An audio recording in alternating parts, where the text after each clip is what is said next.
सदियों पहले की बात है। हिमालय के घने जंगलों में हाथियों की दो खास प्रजातियां पाई जाती थी। एक प्रजाति थी छद्दंत और दूसरी प्रजाति का नाम था उपुसथ।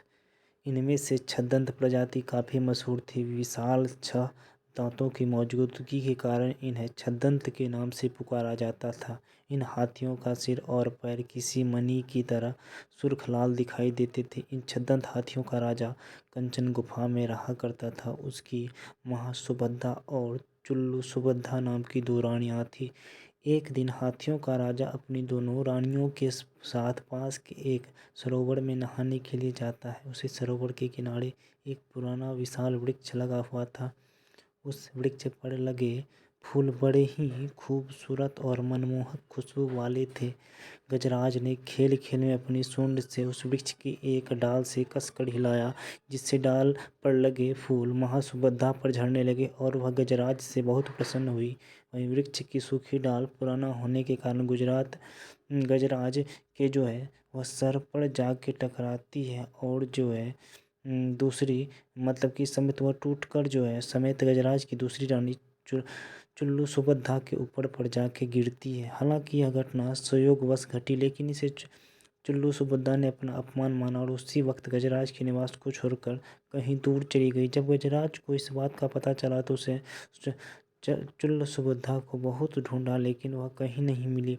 कुछ समय बाद चुल्लू सुभद्दा की मौत हुई और मरने के बाद वह मध्य राज्य की राजकुमारी के रूप में पैदा हुई। युवा होने पर उसकी वाराणसी के राजा से शादी हुई और वह वाराणसी की पटरानी बनी। पुनर्जन्म के बाद वह छद्दंत राज्य द्वारा मूलवश हुए उस अपमान को भूल नहीं पाया और उसका बदला लेने का सोचती रही।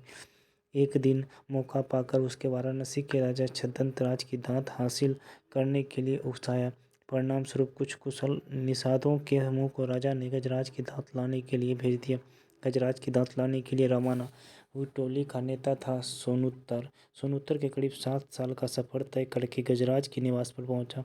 उसने गजराज को पकड़ने के लिए और अपना शिकार बनाने के लिए उसके निवास से कुछ दूर पर बड़ा गड्ढा बनाया। गड्ढे को छिपाने के लिए उसने उसे पत्तियों को छोटी छोटी टुकड़ी से ढक दिया और खुद झाड़ियों में जाके छुप गया।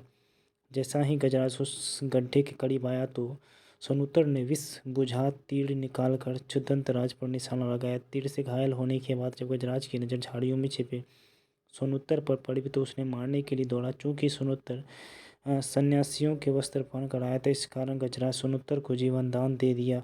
गजराज से जीवन दान पाकर सोनूतर का मन बदल गया और उसने गजराज को सारी कहानी सुनाई। गजराज पर निशाना साधने का उद्देश्य बताया। जीवन दान मिलने के कारण सोनूतर गजराज के दांत नहीं काट सकता था, इसीलिए छद्दंत ने मृत्यु से पहले खुद ही अपनी दांत तोड़कर सोनूतर को दे दिए। गजराज के दांत पाकर सोनूतर वाराणसी लौट आया और गजराज के दांत रानी के समक्ष रख दिया। साथ ही सोनूतर की रानी की यह बात बताई कि किसी गजराज ने जीवन दान देकर खुद अपना दांत दे दिया। पूरी बात जानने के बाद रानी गजराज की मौत बर्दाश्त न कर सकी और इस सदमे से उनकी तुरंत मौत हो गई।